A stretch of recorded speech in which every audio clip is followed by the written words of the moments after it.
삼성전자는 5만 원 정도에 사면 3년에서 5년 안에 더블을 먹는 거는 저는 확신합니다. 네이버도 제가 생각에는 바닥은 찍었다.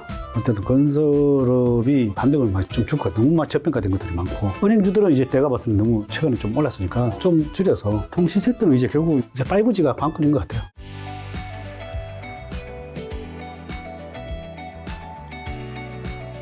이제 신년 됐으니까 네. 일단 그건 여쭤봐야죠. 2022년에 투자자들한테 굉장히 좀 어려운 한 해였는데 대표님한테는 어떤 한 해셨고 대표님이 투자 성적표는 뭐 대략 좀 어떠셨는지. 하여튼 저도 이 김 작가님이 출연 제의를 받고 원래 나올지 못할 상황이었는데 내가 좀 김 작가님의 요청에 의해서 내가 부랴부랴 이렇게 오게 됐습니다. 제가 원래 1월 달을 한 달은 좀 원래 안식년인데 안식월이라 그러죠. 그렇죠. 안식월인데 이때 시장 상황이 좀 궁금한 것도 뭐 있을 것 같기도 하고 해서 잔진 출둔 아니고 오라고 해서 뭐 잘못한 게 많은가 봐요. 2022년은 참 감량해드릴게요. 감형해드릴게요. 감형. 22년은 참 어려운 한 해였죠. 사실 뭐 아마 개인 투자가 더 어려웠을 것 같은데 저한테 제자도 있고 뭐 있는데 제가 사실은 22년도는 주식을 싹 다 비워보자. 원래 제가 그렇게 이제 21년도에는 떠벌리고 다녔어요. 그런데 사실 실천을 못했어요. 원래 이게 참 이게 주식쟁이라 그러지 뭐 우리 주식쟁이들은 주식을 비워보는 게 소원이긴 한데 그게 마음대로 잘 안 되는 것 같아요. 그리고 뭐 물론 주식을 또 제 같은 경우 종목도 좀 많이 가지고 있고 이러다 보니까 뭐 일단 수익이 난 것들은 대부분 수익 실현했지만 또 남은 것들이 있으니까 또 거기에 또 선택과 또 집중을 하다 보니까 또 못 비운 것들이 있다 보니 거기에 대해서 또 물론 뭐 버티던 종목도 있지만 또 많이 빠진 종목도 있고 뭐 그러다 보니까 뭐 성적은 그렇게 좋지는 않은 것 같아요. 남은 주식으로는 그렇게 해서 아마 다행히 이제 제 같은 경우에는 뭐 주식 아니고 뭐 다른 것들을 좀 많이 빼놔서 그리고 또 뭐 선택과 집중을 해놔서 뭐 크게 뭐 손해는 안 봤지만 일단 여러분들은 많이 힘들었지 않을까 생각을 듭니다. 한마디로 대표님 뭐 여러 자산에 투자하시겠지만 주식만 놓고 봤을 때는 마이너스긴 한가요? 네, 그렇습니다. 아, 그럼 뭐 지수보다는 마이너스가 좀 덜 하신가요? 어떤가요? 그렇습니다. 지수보다는 덜했습니다. 아, 대표님도 마이너스면 많은 분들이 그런 질문하고 싶을 것 같아요. 그러면 과연 고수와 하수의 차이가 과연 있는 거냐? 있죠. 우리 슈퍼개미라고 하면 이 지수가 안 좋았어도 플러스가 났어야 되는 거 아니냐 이렇게 생각하실 수도 있을 것 그렇죠. 같아요. 과연 고수와 하수의 차이가 있는지랑 차이가 있다면 또 주변에도 고수분도 많이 계실 거고 또 일반인, 김 작가 같은 일반인도 있을 텐데 차이가 있다면 뭘까요? 일단 하수들은 아마 신용 레버리지를 또 썼거나 또 주식을 고점에 많이 샀겠죠. 고점에 사서 주가가 뭐 이렇게 지금 작년처럼 이렇게 하락할 때 대응을 못하고 그냥 무작정 가지고만 있는 사람들이 많거나 그나마 가지고만 있어도 다행인데 많이 빠졌을 때 뭐 손절매를 했거나 신용 반전매를 하거나 이런 분들이 이제 하수라고 봐야 되겠죠. 그렇게 보고 또 만약에 이렇게 떨어졌을 때 추가로 계속 사서 평균 단가를 많이 낮추신 분들은 만약에 고수라고 봐야 되겠죠. 고수라고 보고 또 아니면 뭐 현금을 가지고 있다가 더 싸게 줍줍하는 사람들은 고수라고 볼 수 있겠죠. 그리고 또 뭐 오히려 저도 저점에서 나와서 뭐 사야 된다, 바닥이다고 얘기한 적도 있지만 그럴 때 현금 비중을 좀 줄이고 주식을 좀 늘린 분들이 고수가 아닐까 생각을 합니다. 확실히 차이가 있긴 하다. 네. 특히 하락했을 때, 이게 바닥이다 생각을 하고 더 살 수 있는, 그게 아마 고수 용기가 이제. 저도 그건 확실히 느끼는 게 지금처럼 이제 요즘에 좀 반등했지만 어쨌든 지수가 굉장히 지금 안 좋으니까 이럴 때 제 주변에 있는 뭐 가지 투자 하시거나 아니면 이제 트레이딩 하시는 분들이 시장을 떠난다고 말하시는 분 단 한 분도 없거든요. 근데 제 주변에 있는 일반인 분들은 어떻게든 이제 시장에서 이제 빠져나가고 싶어 하더라고요. 네. 그래서 지금 아마 대부분의 개인 투자자들은 본전만 보면 팔아야지 그렇죠. 이런 그 마음을 생각을 가지고 가지고 있더라고요. 있는 것 같아요. 그런 분들이 이제 대부분 하수라고 봐야 돼요. 지금 아마 물타기를 했어도 본전만 오면 팔아야지 이런 분들이 많을 거예요, 아마. 근데 제가 이제 오랜 경험상 아마 물타기를 해서 평균 단가를 낮추신 분은 물타기만큼 파는 게 좋지 않나 이렇게 생각을 합니다. 그러니까 이게 증시가 어떻게 3,300 그렇게 한호 칠 때 어떻게든 많은 분들은 들어오고 싶어서 난리였고 어떻게 고스피 지금 뭐 2,100에서 2,300 사이 이럴 때는 많은 분들이 공포에 어떻게든 나가고 싶어서 고수분들은 약간 조금 반대로 하는 부분이 좀 있는 것 같은데 그러면 작년 주식시장에서 가장 기억에 남았던 현상과 우리가 또 반복할 수는 없잖아요. 그로부터 얻으신 뭐 교훈 같은 거 한 가지 정도 있을까요? 주식시장은 어떻게 보면은 사이클이잖아요. 한번 이렇게 특히 경기 침체와 그다음에 침체를 거쳐서 양적 완화를 하고 그다음에 경기가 과열이 오고 그다음에 양적 긴축을 하고 이게 계속 반복을 하는 거거든요.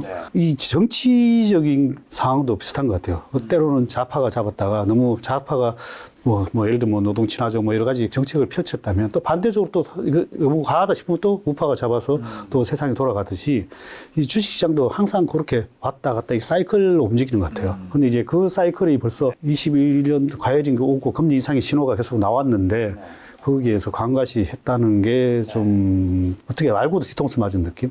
알고도 뒤통수 맞은 느낌? 뭐 그러고 이제 그게 가장 좀 아쉬웠고 그리고 이제 그걸 바탕으로 해서 이제 다른 자산으로 뭐 예를 들면 뭐 채권을 산다든지 뭐 다른 자산으로 이렇게 좀 뭐 이동을 했으면 뭐 다 괜찮은데 그런 게 이제 좀 제 생각에는 아쉬웠지 않나 생각합니다. 자, 그럼 이제 현재 중요한 얘기를 해야 되죠. 네. 현재 한국 증시 한번 좀 점검해 주신다면 차트도 좀 띄워놓으신 것 같은데 네. 지금 어떻게 되죠, 코스피가? 제가 김 작가님 채널에 나왔을 때 아마 저번 달 11월 1일 날 나온 것 같아요. 출연했을 때가. 네. 그때가 이때쯤인데 주가가 이제 그때 아마 단기 쌍바닥을 찍고 반등을 하고 있을 때쯤 했는데 아마 12월 초까지는 상승할 것 같고 그다음에 중기 쌍바닥을 찍을 것이다 하고 했는데 네. 중기가 중기가 쌍바닥이 아니라 이렇게 된 설득 만드는 중기 과정이 필요하다. 그런데 이게 지금 보면 여기서 왼쪽 어깨를 만들고 단기 쌍바닥을 찍고 그다음에 이제 중기 쌍바닥을 찍기 위해서 찍으면서 이렇게 된 수율등을 일단 만드는 모양이세요. 네. 그죠? 이렇게 어깨를 만들었는데 결국은 이게 또 가려면은 이거를 뚫어야 돼요. 네. 수세선을 뚫어야 되기 때문에 이 추세를 뚫어야 된단 말입니다. 그래서 이걸 뚫으려면 2,500 정도는 안착을 해야 진짜 다시 뭐 상승으로 전환이 됐다고 볼 수 있는데 네. 지금 현재는 어쨌든 이렇게 된 수율들을 만드는 구간이다. 그렇게 보여지고 아니 이게 만들어질 것이냐 이게 이제 가장 관건이긴 한데 저는 이제 지수를 예측하는 게 상당히 사실은 어렵잖아요. 이게 뭐 그걸 우리가 사실 요즘 혹시 드라마 중에 그거 보신 적 있어요 혹시? 재벌집 막내. 재벌집 막내 아들.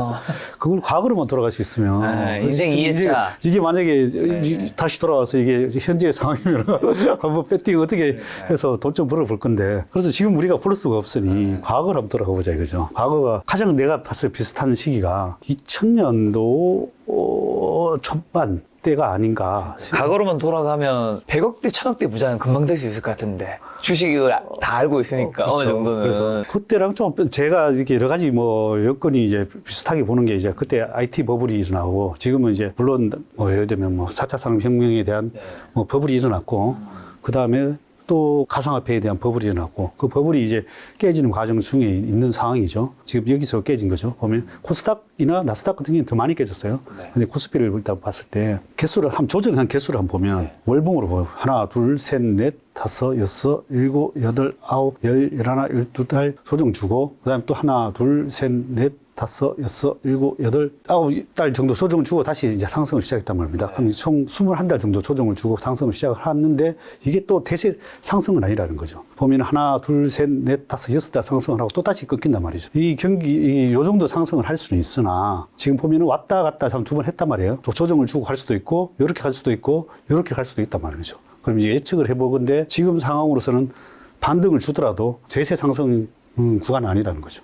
그래서 요 정도 상승을 주고 결국 다시 침체가 와서 금리 인하를 하고 침체가 온 상태에서 인하를 하고 그때가 2003년도거든요. 요때가 이제 보면 2001년도 뭐 2002년도 요때가 이제 카드 대란일 거야 아마 2002년도 요때 카드 대란이 일어나고 뭐 이럴 때가 그걸 겪고 나서 가고 2001년도에 또 우연찮게 보면 9.12 테러가 났었죠. 요때 9.12 테러가 나고 신기하게도 보면 그때 버블이 터지고 전쟁이 일어나고 또 버블이 터지고 또 여기도 전쟁이라기보다는 또 9.12 테러처럼 우리 푸틴이 어쨌든 하면서 고물가가 형성이 된 거랑 그런 것들도 어떻게 보면 비슷한 사건은 일어났어요.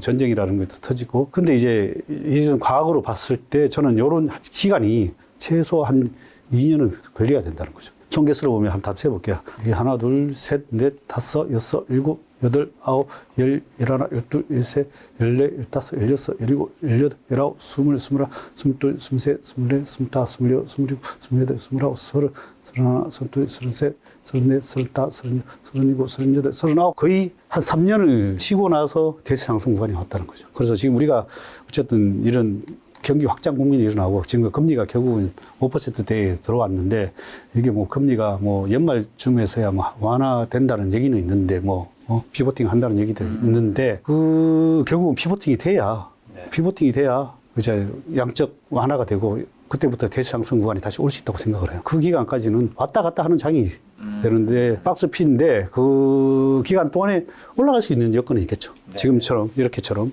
몇 달 정도는 올라갈 수 있다는 거죠. 그리고 뭐 지금 1월 때부터 뭐 5, 6월 때 상승할지 아니면 하반기에 또 상승을 할지는 모르겠으나 한 상승을 지금 왜냐하면 악재들은 이게 모든 게 다 나온 상황이잖아. 그렇죠. 그래서 지금 현재까지 다 나와 있죠. 다 나왔는 상황이고 그리고 미래에 대해서 금리 5%까지는 이상할 걸 예측하고 있는 상황이고 사람들이 거기에 대해서 다 알고 있는 상황이기 때문에 그리고 또 뭐 블랙스완 같은 게 나오지 않는다면 이런 정도의 상승은 랠리는 나올 수 있다고 생각을 해요. 근데 이게 진짜 상승 구간 아니라는 거죠.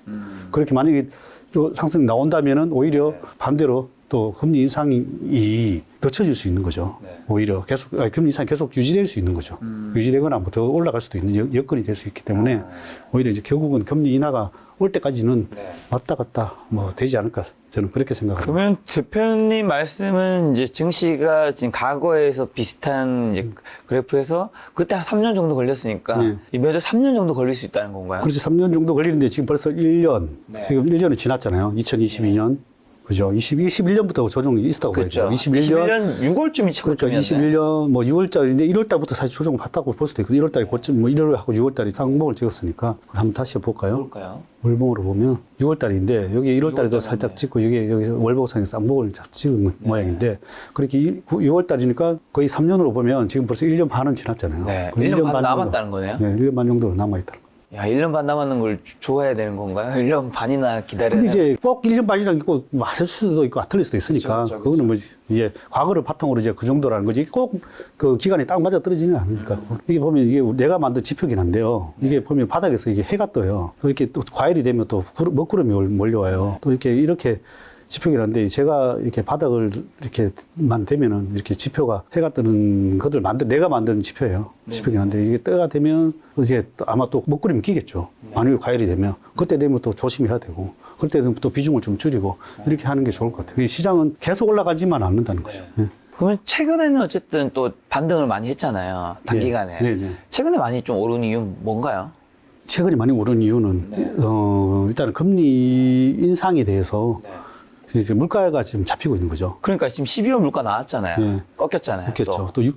CPI가 뭐 6.5대로 떨어졌던데 그래서 일단 결국은 이 물가 때문에 결국은 뭐 금리 인상이 되고 그것 때문에 주가가 지금 못 가고 있는 상황이잖아요. 그래서 결국은 이 물가가 잡히고 있고 금리가 이제 그러면 인상을 그만하겠다, 그만하겠다 이런 사람들이 이제 선반영이 되고 있는 거죠. 그래서 주가가 반등을 했고 그리고 12월 연말에는 특히 또 뭐 금투세 때문에 더 많이 하락한 것도 있었어요. 더 많이 하락한 것도 우리나라 특히 여기 12월 말에 10억 하면서 이렇게 좀 오바로 하락한 것도 있는 것 같아요.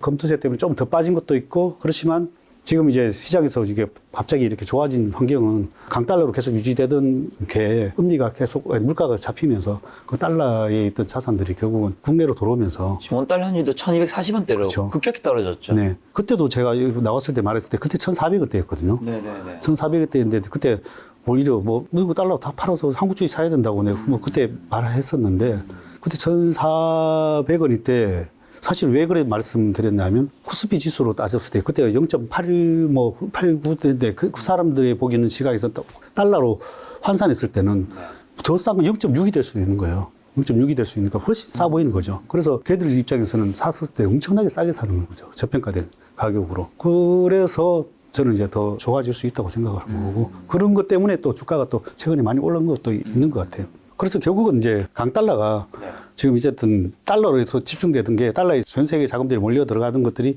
물가가 잡히면서 이제 전 세계로 다른 데로 쏠리고 있으면서 오히려 쏠리면서 주식이 더 반등하고 있지 않나 생각을 합니다. 그럼 말씀하신 올해 금리는 좀 어떻게 지금 전망하고 계세요? 뭐 대부분 뭐 애널리스트나 뭐 에코노미스트들이 뭐 5% 전후로 예상을 하고 있잖아요. 뭐 저도 뭐 그렇게 이번 달에 0.25 정도 할 것 같고 이번에는 이제 빅이 아닌 베이비 정도 할 것 같고 저는 한 번 더 할 것 같아요. 결국은 5%는 만들지 않을까. 지금 결국은 물가를 4%까지 연준에서는 내리겠다는 게 목적이니까 저는 이제 그래서 5%까지는 상승하지 않을까 생각합니다. 대표님은 어떻게 하고 계세요, 주식? 지금 주식 사고 계신가요? 뭐 박스피로 보고 계시니까. 박스피로 보는데 이제 최근에 바닥에 산 것들은 조금씩 오히려 과열은 아직 안 됐는데 이제 좀 이제 과열이 닦고 있게 많이 올라오는 것들은 조금 줄이고 제 같은 경우에는 좀 바닥에서 샀던 것들을 또 올라오면 일부 또 줄입니다. 줄였다가 또 떨어지면 다시 더 많이 사는 전략으로 하고 지금은 제가 했다시피 이게 박스피다 보니까 물론 제가 뭐 코스피가 그 양봉이 뭐 6개 정도 나온다면은 2,600에서 2,900까지도 갈 수 있다고는 생각을 해요. 뭐 그렇다면은 그 사이에 동안에 나는 비중을 좀 줄여야 된다고 생각을 해요. 비중을 좀 줄였다가 다시 이제 침체가 올 때 그때 좀 많이 좀 잡아야 되지 않나 생각을 합니다. 지금 박스피 하단과 상단은 대략 어느 정도 보고 계시는 건데? 하단은 벌써 이제 우리가 찍었으니까 뭐 2130을 찍은 거고 여기서 그때 저점을 높였으니까 원래 쌍바닥에 저점을 높인 거는 상당히 뭐 긍정적으로 보여요.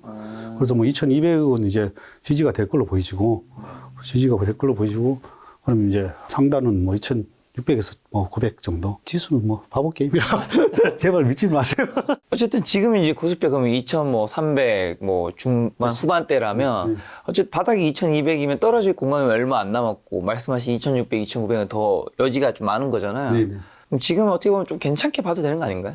당분간은 이게 왜냐하면 특별하게 이제 악재가 없으니까 당분간은 상승을 하는데 어느 정도 상승하더라도 오히려 스마트한 머니들은 좀 팔지 않을까 생각을 해요. 그 올라오면 팔아서 왜 그러냐면 더 지금 많이 떨어져서 먹을 구간들이 생긴 거지만은 사실 또 금리가 높으니까 뭐 채권 금리도 좀 떨어지고는 있지만 그래도 뭐 4%대 이러니까 오히려 주식은 다 실적은 안 나오는 상황이잖아. 그러면 실적에 대한 뭐 배당이나 이런 것들이 우려스러운 상황에서 오히려 뭐 다른 데 자금이 빠져들어가는 거죠. 양적 완화 시기에는 금리가 낮으니까 주식으로 돈이 들어오지만 어쨌든 채권이라는 강력한 시장이잖아요. 뭐 채권이나 또 금리라는 걸 따먹기 위한 그 안전자산 머니들이 상당히 많단 말이에요. 그 자금들이 일로 주가가 올라갔을 때 들어오기는 제 생각은 쉽지 않다고 생각해요. 그 큰 자금들은 결국 또 금리 따먹으러 간다는 거죠. 그래서 안전자산으로 가장 기본 베이스로 뭐 70에서 80%를 들고 들어가기 때문에 그 자금들이 일로 들어와야 결국은 어떻게 보면 그레이트 로체이션이라고 큰 장이 올 수 있는 건데 그거는 이제 결국은 금리 인하기, 뭐, 양적 완화 시기를 지나서 다시 그 다음에 오른 시기라 제가 봐서는 그거는 큰 장은 기대하기는 좀 어렵다 보여집니다. 그럼 지금 같은 상황에서 현금 비중은 좀 어느 정도 두고 가고 계세요? 대표님은? 이제 좀 올라오니까 한 30%로 늘려야 되는 것 같아요. 조금 더. 예. 지금 올라오고 있으니까 좀 늘리고. 예. 늘리고 이제 그래서 좀 줄이면 떨어지면 또 한 20%나 또 많이 떨어지면 이제 10%까지 줄였다가 뭐 그렇게 이제 계속 그걸 왔다가 하면 해야 되는 것 같고 그리고 또 뭐 자기가 또 선택과 집중을 하는 종목이 있다면 그거 안 따져도 될 것 같아요. 왜냐하면 올해는 뭐 제가 봐서는 이런 뭐 대형주도 물론 낙폭에 대한 하락 구간은 되시지만 오히려 박스피기 때문에 중소형주 장세가 오히려 더 오지 않을까 저는 개인적으로 생각합니다. 그래서 중소형주에 어떤 종목을 들어가느냐가 더 중요하다고 생각을 해요. 지금 중소형주의 종목 얘기해 주셔서 자 그러면 이제 제일 중요한 거죠. 어떤 주식 사야 됩니까 올해? 제가 사실은 제일 좋게 보는 거는 눈앞에 보이는 것 같아요. 제가 좀 최근에도 해외를 갔다 왔지만 비행기표 특히 비즈니스 같은 경우에는 가격이 처음에 90만 원짜리야. 한 일주일 지나니까 뭐 120만 원 해. 또 지나니까 170만 원 해버려. 동남아 부채 어디 갔다 오는데 5시간까지 그런데 170만 원이야. 그런데 그게 가격이 계속 올라가. 이 항공사 시스템들이 요즘은 그 표가 남아있어서 그 가격을 계속 고조하는 게 아니라 계속 단계별로 계속 올려서 왔는데 비즈니스석은 근데 신기한 거는 이 비즈니스석이 다들 이제 마일리지도 쌓여 있고 그전에 마일리지 쌓여 있는 사람들 마일리지들은 거의 다 벌써 소진되고 없고 그냥 일반 비즈니스석도 돈 주고 살려고 해도 거의 품귀 현상이에요. 그래서 뭐 비즈니스 같은 경우에는 계속 올려서 팔고 있고 그리고 지금 특히 뭐 중소형 항공사들 같은 경우에도 지금 자리가 없더라고요. 그래서 해외 여행이 지금 활성화되고 있구나. 그리고 뭐 최근에 뭐 여행도 상품 나오는 거 봐도 완판되고 있고. 그래서 이거 리오프닝 주는 올해는 제가 턴어라운드 장세가 나오겠다. 그러면 올해 내가 봐서는 1분기에는 실적이 플러스가 나겠다 생각이 들더라고. 그래서 근데 제 같은 경우에는 사실 역발상으로 항상 일찍 추천하는 편이에요. 그리고 우리 블리 리포트에서는 벌써 작년에 추천한 게 한 2개가 있는데요. 항공주들. 티웨이 항공, 해외부산. 근데 거의 뭐 50% 수익 난 것도 있고. 그렇게 남들보다 항상 앞서가야 돈을 버는 거죠. 근데 그렇듯이 지금도 나는 솔직히 늦지 않다고 생각해요. 근데 이제 왜냐하면 이게 회사가 가장 크게 수익 나는 것 중에 하나가 회사가 신사업을 하거나 그 다음에 턴어라운드가 되거나 또 없는 사업을 있잖아요. 세상에 없는 데 있는 사업을 시작을 하거나 또 인수합병이 되거나 또 올해 또 핫한 게 하나 더 있다. 지금 일단은 여행만 있고 두 번째로 핫한 거는 이번에 뭐 발표가 난 게 하나 있어. 뭐냐면은 2024년부터 적대적 M&A나 기업 인수합병 시에 50% 이상 개인 소액주주를 사줘야 된다는 거. 그게 법안이 통과가 됐어요. 네. 그러면은 50%의 소액주주를 무조건 사줘야 되는 50%, 50.1%까지를 사야 되는 거예요. 네. 근데 이제 그렇게 되면 사는 사람 입장에서는 얘들 소액주주까지 사야 되니까 돈이 부담이 더 큰 거죠. 네. 파는 사람 입장에서도 여기까지 하려면 내 단가가 싸질 수밖에 없고 내가 팔려는 단가보다 싸질 수밖에 없으니까 M&A 시장이 활성화되는 거예요. 올해는. 그래 팔 사람들은 올해 다 팔아야 되는 거야. 그래서 올해는 M&A 시장이 활성화될 것이다. 그런 데서 크게 오를 종목들이 나올 수 있다. M&A 되면서 어디 뭐 큰 기업에 최근에도 물론 뭐 지분 투자한 것도 있지만 삼성에서 뭐 로봇 투자한 것도 있고 그거는 뭐 좀 이따 할 얘기이긴 한데 어쨌든 이런 식으로 적대적이든 회사 인수 합병에 대해서 미루고 있던 회사들은 올해 다 팔아야 된다는 거예요. 팔아야 되기 때문에 그런 거에서 엄청나게 또 좋은 이렇게 왜냐하면 그 회사에서 가장 주가의 모멘텀을 작용할 수 있는 게 인수 합병이 또 호재가 될 때가 많아요. 왜냐하면 이제 인수 합병이 돼서 좋은 회사 인수되거나 그걸 인수를 해서 좋은 펄을 갖다 붙인다 그러죠. 좋은 회사를 갖다 붙여서 오히려 이제 회사의 새로운 성장 모멘텀을 마련하는 경우들이 많기 때문에 그래서 그러면서 이제 주가가 크게 올라가는 예를 들면 최근에 뭐 하이드로 리튬 같은 경우에 뭐 리튬 사업을 하면서 뭐 주가가 뭐 수십 배 올라간 게 나오듯이 그런 종목들이 나오지 않을까 생각합니다.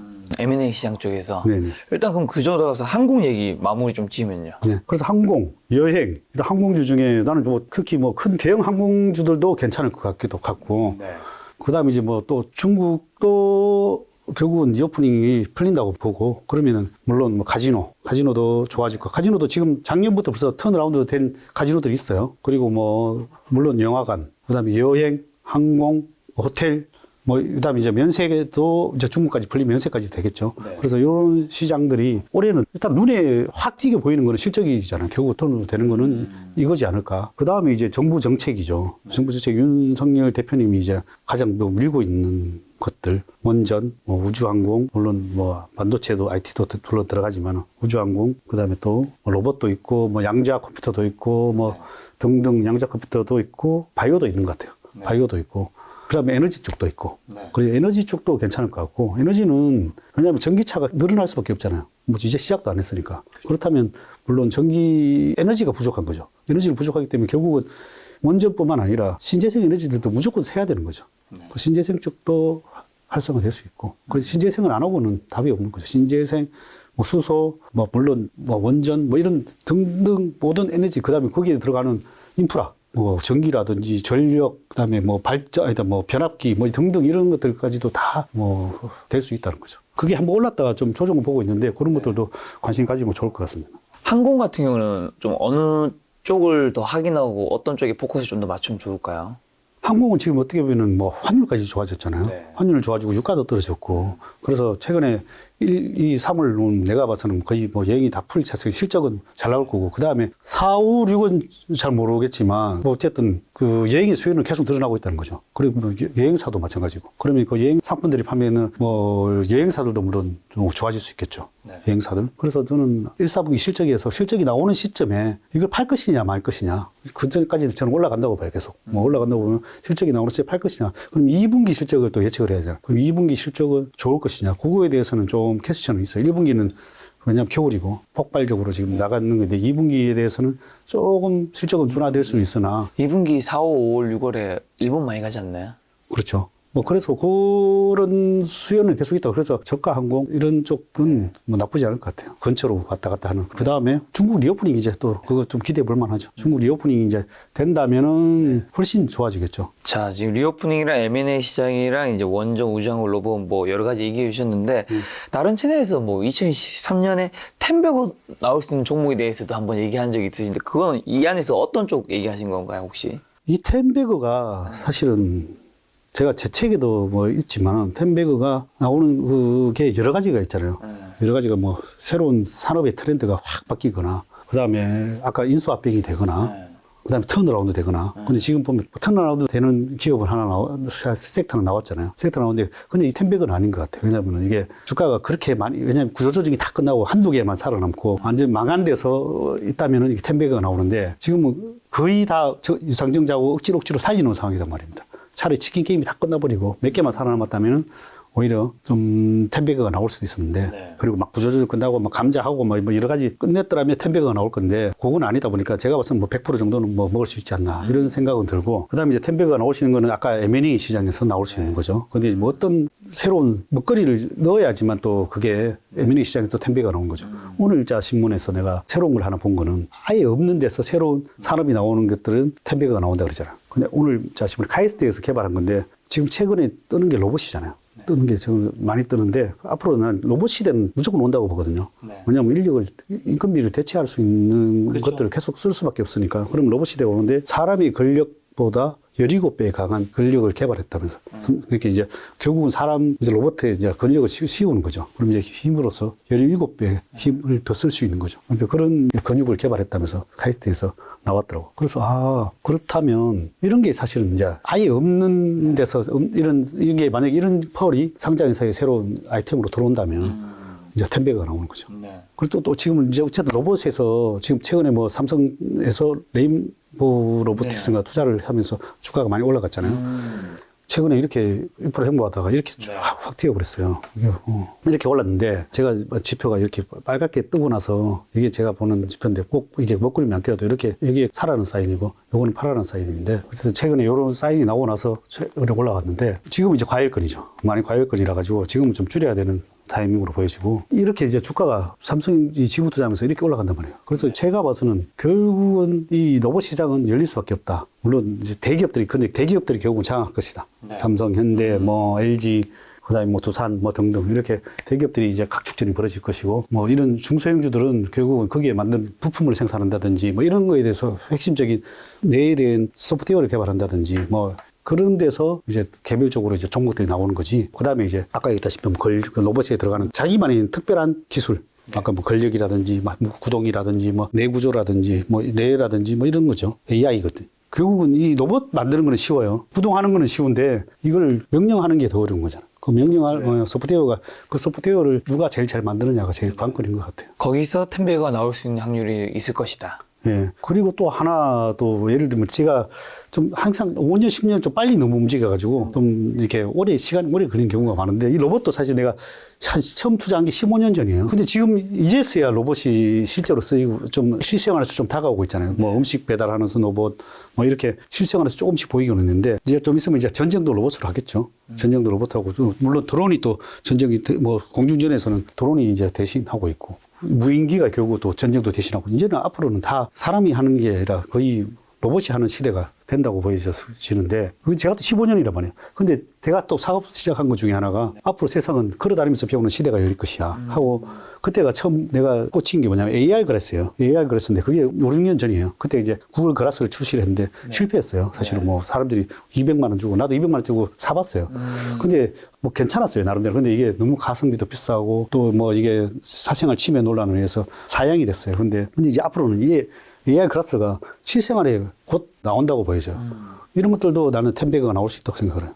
AR 글라스 같은 경우에는 앞으로는 이 세상이 결국은 로봇, 가상현실, 이런 공상과학에서 나오는 것들이 결국은 현실화되고 있다는 거죠. 현실화되고 있으니까 이 가상현실이 결국은 우리 실생활에서 다가올 거예요. 우리가 걸어다니면서도 모든 것들을 제어하고 뭘 할 시스템이 이 안경 하나로서 여기서 다 보고 움직이고 명령하고 하는 시스템이 곧 올 거라는 거죠. 그게 이제 아주 이제 저렴한 가격으로 되겠죠. 지금은 뭐 비싸지만 이게 뭐 50만 원 안쪽으로 사서 이걸로 뭐 이제 이걸 이렇게 볼 필요도 없어요. 여기로 다 보고. 여기서 뭐 명령 다 하고, 여기서 말로 다 하고, 전화 통화도 하고, 화상 통화도 하고, 그렇게 되는 시대가 열릴 것이다. 그때는 제가 만들고 싶었어요. 뭐 어떻게 만들고 싶었냐면, 저도 상상력이 뛰어나다 보니까, 나름대로 어떤 생각이냐면, 야, 이 구글 가서 이걸로 다 보면서 뭘 하면서, 어떨 때는 내 얼굴을 보여줘야 되니까, 내 얼굴을 보여주고 싶은 버튼 하나 쭉 누르면 쭉 다가 내 얼굴 보여주면서 화상 통화 보여주고, 그러면 쭉 누르면 쭉 달아 들어가고, 이런 것까지도 상상을 해봤어요. 누군가 내가 이걸 듣고도 만들어내겠죠.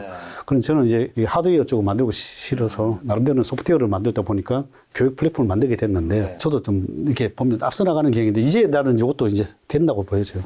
AR 그래서도. 그 다음에 이게 더 나아가면 이게 이제 가상현실로 뭐 이어지는 시스템으로 돌아가지 않을까 생각을 합니다. 근데 AR 글래스 같은 경우는 사실 이게 안경을 안 쓰신 분은 안경 썼을 때 그 불편함도 있고 네. 그리고 사실 시력이 굉장히 나빠질 수 있잖아요. 이게 정말 스마트폰처럼 언젠가 이제 이런 에어 글래스 이런 게 스마트폰을 대체한다는 얘기도 있는데 현실적으로 그게 가능한가? 일단은 불편해하고 눈이 훨씬 많이 나빠질 거란 말이죠.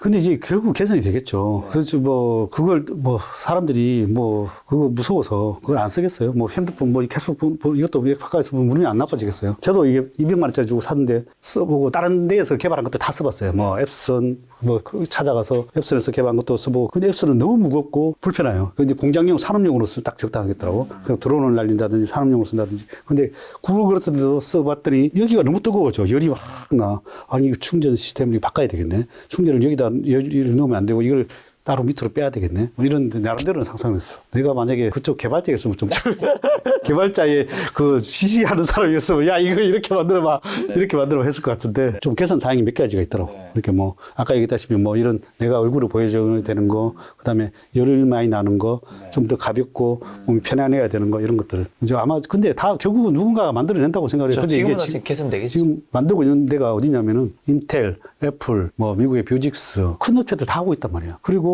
인텔, 애플, 구글, 뷰직스. 그 내가 4개 지금 4개. 큰 내가 아는 것만 4개네. 그러고 뭐 일본의 앱슨 뭐 등등 있고 LG 내가 대표를 만난 적이 있어. 그래가지고 너는 왜 이거 안 만드냐. 앞으로 시대가 열릴 것이다. 그래서 거기는 제가 봐서는 벌써 이게 시장에 어느 정도 나와야 그대로 카페에서 만들 생각을 하고 있는 그런 느낌이더라고. 네네. 아직 대중성이 안 되다 보니까 삼성이나 LG는 아직 전면적으로 나서고 있지 않는 상황. 근데 저기서도 만들 것이다. 결국은 누군가가 상용화가 시작을 하면 삼성, LG도 금방 카페에서 만들어낼 것이다 생각을 하고 있습니다. 자, 그리고 얼마 전에 그 CES 국제전자 제품 박람회 열렸었는데 네. 혹시 거기서 뭐 주목할 만한 관련주가 있나요? 결국은 그게 아까 웨어러블 기기도 포함되는 거고, 그 다음에 로봇. 로봇은 삼성전자의 결국 미래의 먹거리라고 생각을 하고, 나는 또 현대도 결국 미래의 먹거리라고 생각을 하고, 그 미래의 먹거리를 옛날에 배터리로 찾았다면, 이제는 로봇으로 찾지 않을까. 저는 그렇게 생각합니다. 그전에는 이제 삼성, LG, 또 어디지, SK 배터리가 각축전을 벌렸다면, 이제는 로봇 가지고 이제 각축전을 벌리지 않을까 생각을 합니다. 근데 이제 그게 이제 결국은 실적으로 이제 누군가가 이제 뭐 어떤 로봇을 개발하고 어떤 로봇을 개발하고 실적으로 내는가는 아직은 뭐 무주공산이다. 그렇게 보여져요. 자, 이제 그러면 좀 중요한 섹터들이랑 좀 종목, 대형주만 좀 점검해 보려고 하는데, 자, 국민주 삼성전자. 지금 어떻게 보시나요? 아까 삼성전자 한번 언급해 주셨는데, 로봇 관련해서. 제일 중요한 건 수급에 의해서 움직이고 또 뭐 시장의 상황에 따라서 또 움직이는데 결국은 이것도 특히 반도체의 사이클링에 따라서 많이 움직이잖아요. 그런데 이제 주가는 좀 별도로 움직이는 것 같아요. 이게 실적이 상반기 올해 안 좋다고 다 뭐 하는 상황인데도 저점을 깨고 올라오고 있는 상황이잖아요. 물론 올라오고 있는 상황인데 이것도 모양을 보면 역회된 세월 대응을 만들고 지금 올라오고 있는 양상이에요. 이게 결국은 이게 실적이 나오느냐가 중요한 게 아니라 악재가 나오는데도 전부터 얘기했다시피 악재가 나오는데도 주가가 올라온다는 거는 이제 바닥은 잡힌 것 같아요. 바닥은 잡힌 것 같고. 근데 이제 저도 이제 안테나를 최근에 펼쳤는데 결국은 이제 삼성전자와 하이닉스가 살아남기 위해서는 결국은 지금 현재는 감산이거든요. 감산인데 K 하이닉스하고 마이크론 같은 경우에는 감산을 하려고 하는데 결국 삼성전자가 직기 게임을 하느냐 아니냐 이것 때문에 최근에 뭐 우려스러워서 좀 하락을 했는데 결국은 제가 안테나 펼친 바에서는 내부에서는 삼성에서도 감산을 시작하는 걸로 들었어요. 최근에. 그래서 지금 발표는 안 돼 있어요. 네네. 그러면 이제 결국은 감산을 시작했다는 거는 결국은 물론 매출이 줄 수도 있지나 감산을 시작했다는 건 결국은 이익률이 개선될 수 있다는 거죠. 그래서 그 부분은 긍정적으로 작용을 하고 그리고 하나는 최근에 이제 인텔에서 서버용을 지원하는 사파이어 레피즈를 출시를 했는데 이제 결국은 그게 DDR5가 핸드폰하고 PC에서는 이제 쓰이고 있는데 서버용에서는 지금 지원이 안 되다 보니까 사파이어 레피즈가 결국은 출시가 되면서 아마 서버용의 이제 D램의 수요가 꽤 늘어날 걸로 보이죠. DDR5가. 그러면 거기에 대한 또 수요가 꽤 늘어나면서 반도체주한테는 좀 파란불이 켜지지 않았나 생각을 합니다. 그래서 그 두 가지가 감산하고 요게 두 개가 호재로 작용해서 당분간은 좀 상승에 도움을 줄 것 같아요. 굉장히 좋은 얘기 하신 것 같은데 왜 이렇게 뭔가 그렇게 긍정적으로 엄청 얘기하는 것 같은 느낌이 아니에요? 그래서 시장은 이제 삼성전자에서는 긍정적인데 전체적인 이제 시장이 금리나 이런 여러 가지 수급 구조나 이런 거에서 좀 애로사항이 있다 보니까 그게 이제 어디까지 반등을 줄지 결국은 시장이 모든 게 경기가 살아야 반도체도 똑같이 이게 어떻게 사이클링 업종이다 보니까 모든 경기와 동행하는 거다 보니까 어떻게 보면 이 반도체라는 게 뭐 우리의 뭐 쌀과 같은 거잖아요. 쌀과 같은 거다 보니까 또 하나 좋은 점으로 또 볼 거는 최근에 뭐 발표한 TSMC 발표한 거 보니까 뭐 잘 나왔더라고. 뭐 실적이 6% 오히려 성장을 해서 그런 거는 또 긍정적으로 보여져요. 그렇다면 이제 얘들이 감산하고 앞으로 근데 조금 전에 얘기했다시피 로봇, 그다음에 뭐 AI, 그다음에 웨어러블 기기 앞으로 이렇게 점점 새로 나온 것들이 엄청 많아지잖아요. 그렇다면은 뭐 자율주행, 뭐 그다음에 2차 전지 이렇게 나오는 게 많아진다면 결국은 이 반도체 수요는 계속 늘어날 수밖에 없는 구조라는 거죠. 그래서 그게 일시적으로는 물론 주가적에서는 안 좋을 수 있으나 제가 봐서는 이 삼성전자는 장기적으로 가져간다면, 5만 원, 저번에 한번 했어요. 5만 원 정도에 사면 따블은 3년에서 5년 안에 따블을 먹는 거는 저는 확신합니다. 삼성전자 뭐 대형주들 뭐 괜찮은 것들은 뭐 3년에서 5년 안에 100% 먹을 수 있다고 생각합니다. 그럼 자동차의 이제 대형주 현대차, 기아를 한번 볼까요? 자, 현대차도 보면 최근에 우리 여기 분리 Q 사인을 보면 여기서 이제 매수 사인이 이렇게 나오고 최근에 반등을 주고 있는데 제 같은 경우에는 이 현대차가 사실은 저는 이 대형주들은 세계에서 1등을 할 수 있냐 없냐가 더 중요하다고 생각하는데 현대차는 1등을 하는 기업은 아니라고 생각을 해요. 물론 뭐 미국에서 점유율은 뭐 개선이 되고는 있지만은 네. 신차 판매가 미국에서는 상당히 뭐 좀 높아졌더라고. 근데 그러나 이게 1등이냐 아니냐로 봤을 때 전 세계에서 그건 아니라고 보거든요. 그래서 제가 만약에 이 현대차를 투자를 한다면 개인적으로 생각이 이게 앞으로 로봇으로 봐야 될 것 같아요. 더 많이 미래의 먹거리. 나는 이게 미래의 꿈이냐 없냐에 따졌을 때 자동차보다는 이런 UAM이라든지 로봇이라든지 이런 게 오히려 더 꿈을 실현할 수 있지 않나. 네. 주가적인 면에서도. 그래서 그게 결국은 이 로봇이 얘들한테 상용화돼서 시장에 이제 결국 나와서 판매가 되고 이런 시점이 오히려 현대차의 긍정적인 주가 모멘텀으로 작용하지. 이 자동차만으로는 솔직히 이 자동차에 뭐 굴지 업체들이 너무 많고 경쟁이 치열하고 거기서 결국 뭐 전기차로 뭐 전환되면서 뭐 캐파 따먹히고 물론 환율 영향 여러 가지 경제적인 영향 그다음에 디자인 뭐 여러 가지 요인들이 작용하다 보니까 거기에 대해서 저는 확신을 가질 수는 없어요. 저는 확신은 없고 물론 이제 주가라는 게 많이 빠지면 거기에 대한 반동으로서 또 뭐 어디까지 차트상에서 더 갈 수 있냐 없냐 이 정도로 저는 대응을 하고 얘 같은 경우에는 결국은 저항들이 많이 있어요. 뭐 17, 8만 원대 여기 저항선이 많이 있다 보니까 이 자리가 거의 뭐 17만 원 정도 되겠네요. 17만 원 정도. 결국은 이 저항 라인을 또 뚫어야 되는 거고 그래서 계속 아직 하락 추세선 상에 있다는 거죠. 결국은 요 정도 만약에 많이 가면 이제 19만 원대에서 이렇게 갈 수 있다는 거죠. 이런 이제 하락 추세선 상에 있다고 보시면 됩니다. 네. 그래서 그 정도로 보고 나는 이제 결국은 주식은 미래의 꿈이다. 꿈인데 그 꿈이 로봇하고 UA입니다. 저는 이렇게 보여집니다. 기아는요? 기아도 뭐 마찬가지인데 기아도 지금 이제 결국 많이 하락했다가 반등을 주는 모양인데요. 단기적으로는 아직도 단기적 하락 추세에서 상에 있고 그래서 여기서는 이제 살짝 매수 사인이 나오고 바닥 매수 사인이 좀 나오고 반등을 주고 있고 단기적으로는 이걸 좀 뚫으면 이 정도까지 다시 반등할 수 있는 모양으로 나오네요. 75,000원. 주봉상도 마찬가지고. 그리고 주봉상도 계속 하락 추세선 상에 있어요. 하락 추세선 상에 있고. 월봉상도 아주 안 좋네요. 월봉상도. 이렇게 크게 행보하다가 이렇게 밀리면은 이게 다 매물 백인 거죠. 월봉. 이렇게 크게 올랐다가 매물. 그렇죠. 네. 그래서 이거는 많이 올라가더라도 이 자리는 상당히 저항 라인을 작용하고. 그래서 차트상으로는 뭐 그렇게 좋아 보이진 않고 좋아 보이는 상황입니다. 어쨌든 많이 빠진 데 대한 반등을 할 수 있다. 네. 자, 2차 전지 한번 볼까요? 요즘에 좀 많이 빠졌던데. LG에너지솔루션. LG에너지솔루션은 지금 또 최근에 또 그것도 있더라고요. 자사주 우리 사주 또 불리는 게 있던데. LG에너지솔루션 우리 사주가 1월 말에 나오니까 그게 또 소화돼야지 가는 거고. 최근에 그래도 해가 떴으니까 바닥은 찍은 것 같아요. 바닥은 찍었는데 이제 저항 라인들이 그러고 이게 왜 바닥을 찍었냐고 보면 물론 여기 해도 사인이 떴지만은 주봉상에 보면 상당히 지지 라인들이 많이 있어요. 오랫동안 여기 있던 지지 라인들이 여기 있기 때문에 요거는 이제 못 깬다는 거죠. 그래서 요걸 반등 주고 올라오는 상황이고 그 다음에 이제 내가 봐서는 결국 우리 사주가 소화되고 나서 좀 올라가지 않을까 생각을 하고. 근데 결국은 저는 이제 사실은 이런 것들을 사실은 좋아하지는 않아요. 왜냐하면 옛날에 이제 옛날을 따지면 OCI가 이제 폴리실리콘 칩을 그 당시에는 뭐 전 세계 수주를 받아서 뭐 독과점 할 것처럼 보이지만 결국 중국에서 대량 생산이 되면서 뭐 가격이 엄청나게 하락이 되어버렸죠. 배터리도 솔직히 이게 물론 3사가 상당히 과점을 하고 있지만은 그래도 중국이라는 또 나라에서도 뭐 다른 방식으로 또 개발하고 뭐 다른 또 물론 테슬라에서도 만든다 그러고 뭐 등등해서 배터리 업체들이 점점 생겨나고 또 새로운 것들을 많이 이제 만들고 있잖아요. 그리고 LG 에너지 솔루션도 결국은 새로운 효율이 좋은 것들을 계속 개발을 해내야 되는 숙제가 남아 있는 거죠. 그러나 첫 번째는 이제 이 전기차 시장이 계속 이렇게 늘어나면서 결국은 이게 실적과 동행되면서 가야 되는 거죠. 그러면 지금 실적이 따라주냐 안 따라주냐인데 애널리스트 보고서에 보니까 올해는 그렇게 성장이 그렇게 좋지는 않더라고요. 컨센서스가. 그래서 뭐 그렇게 성장성이 좋은 상황은 아니다 보니까 그러면 이제 결국은 실적이 동행되면서 올 때까지는 주가가 지연될 수 있다는 거죠. 실적이 이제 많이 개설이 되면서 나오면은 주가가 또 다시 따라서 움직이는 그런 모양으로 가지 않을까 생각을 해요.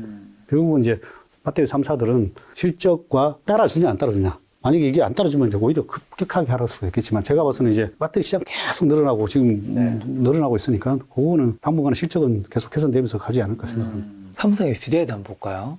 추세선상에서 보면 저점을 높여가면서 계속 상승을 하고 있는 추세처럼 보이고 얘는 저는 오히려 LG화학보다는 더 모양새는 괜찮아요.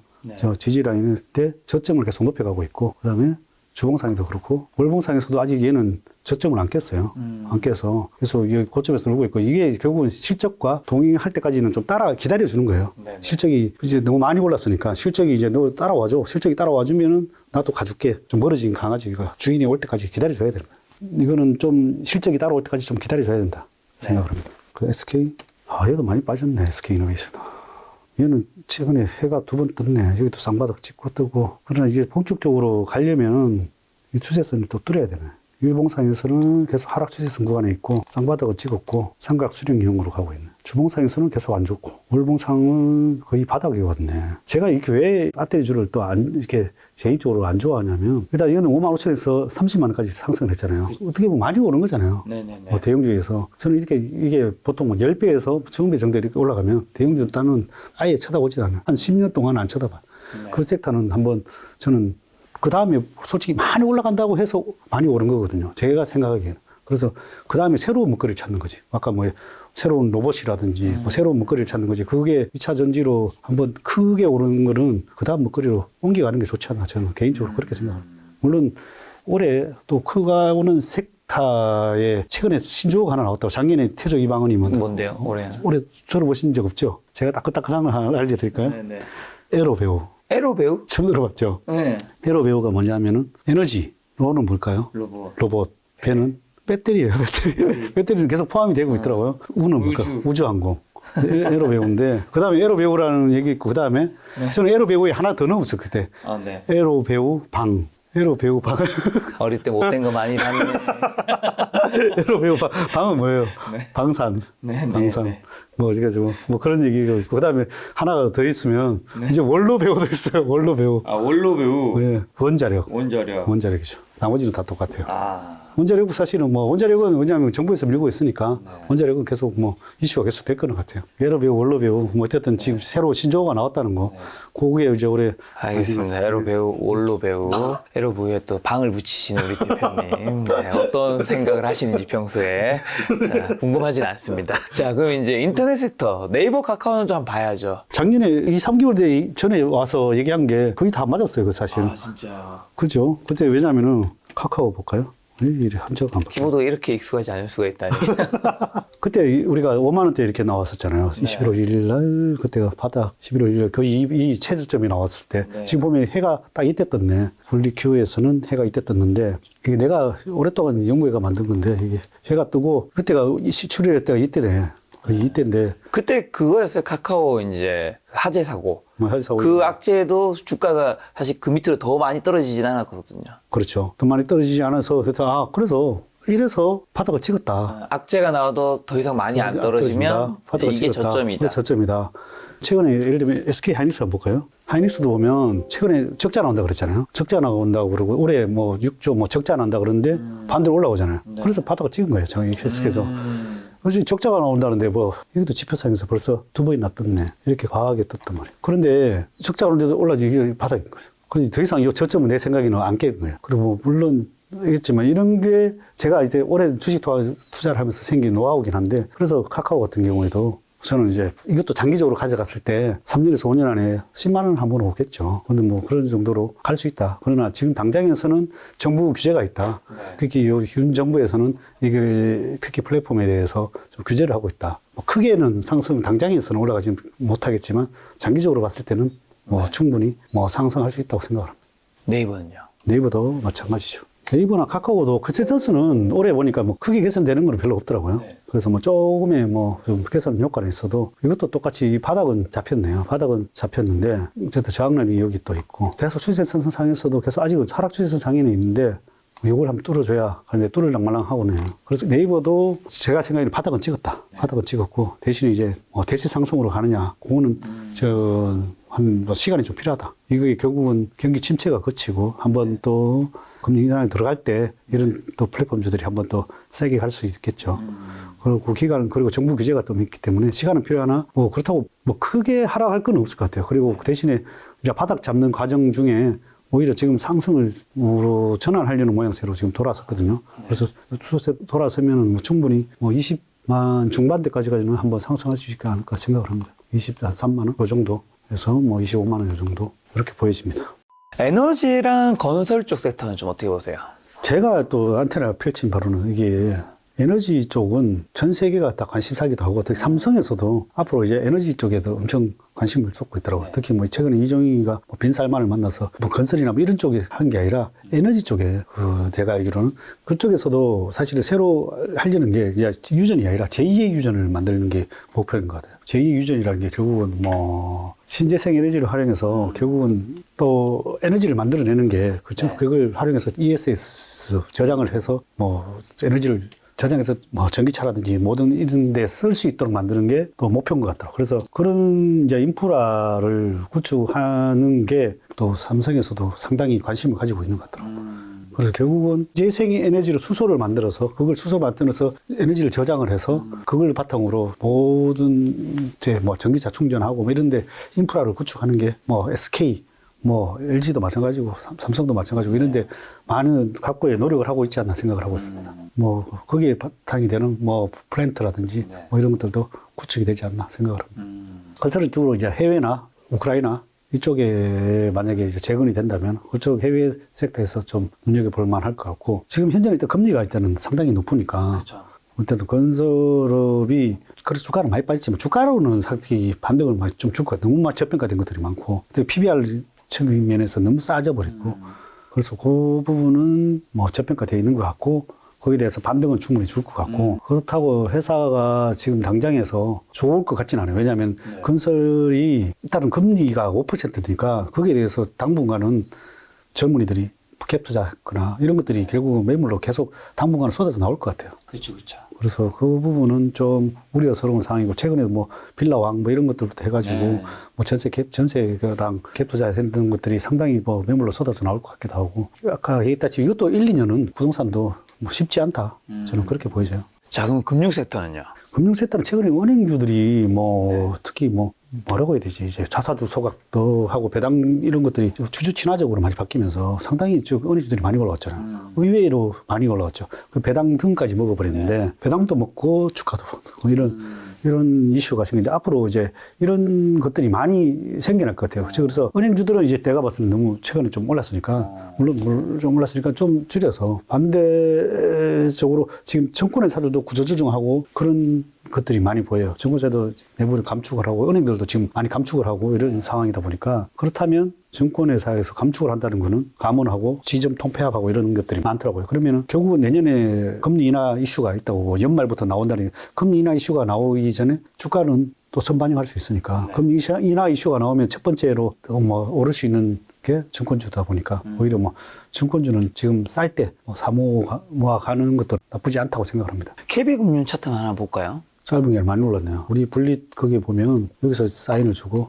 여기서는 하락 사인을 주고 지금 아직은 과열까지 가는데 이것도 똑같은 거죠. 다 최근에 주주 친화적인 정책들을 다 펼쳐내니까 자사주 소각 등 은행주들이 다 지금 은행주들이 신고가로 가는 게 많아요. 예를 들면 뭐 옛날에도 내가 좋아하는 JB금융지주 같은 경우는 거의 신고가. 이거는 와 이런 것들은 더 가는 모양이에요. 거의 역사적인 신고가니까. 아, 역사의 신고가네요. 주봉, 월봉으로는. 역사적인 신고가들은 더 갈 수 있는 거죠. 그리고 사실 너무 저평가되어 있었던 거죠. 그래서 이게 참 제가 맨 마지막에 올라가는 게 은행주라 그랬잖아요. 네네. 결국은 이 은행 금리 인상기 때 가장 덕을 보는 게 은행주고 덕을 보지만은 또 거기서 얘들이 주주 친화적으로 얘네 너무 쌌잖아요. 밸류에이션도 제일 싸고 배당도 뭐 5에서 7% 나오니까 배당률 뭐 전 세계에서 제일 높은 게 우리나라 은행주거든요. 그럼 뭐 배당도 주고 그다음에 그걸 뭐 찾아서 소개해 보니까 이제 주주 가치도 엄청 좋아지는 거니까 뭐 은행주들은 지금 많이 개선되는데 계속 갈 것이냐 그거는 이제 뭐 의문을 할 수 있는데 우리금융 한번 볼까요? 우리금융은 생각보다 많이 안 올랐네.